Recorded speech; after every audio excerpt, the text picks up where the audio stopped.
Macam mana nak elakkan hati ini sentiasa berfikir benda negatif, benda buruk. Dalam Sahih Muslim, Nabi ada ajak satu doa berkaitan dengan cuci hati. Hadis sahih. Tuan-tuan pegang tangan di sini kan, yang ni daripada saya lah. Lepas tu tuan-tuan sebut doa Nabi tersebut untuk jaga hati, cuci hati, pelihara hati, serah hati kepada Allah. Iaitu doa dia, Allahumma ati nafsi taqwaha.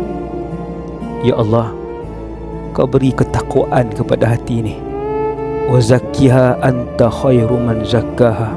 Ya Allah, cucilah hati ni. Sesungguhnya Engkau yang paling baik menyuci hati, sebaik-baik yang mencuci hati. Anta waliyuha wa maulaha. Engkaulah tuan dan pemilik kepada hati ni.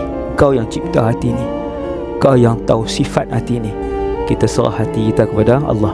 Kita minta Allah cuci, kita minta Allah bagi takwa ke hati kita, kemudian kita serah hati ni kepada Allah.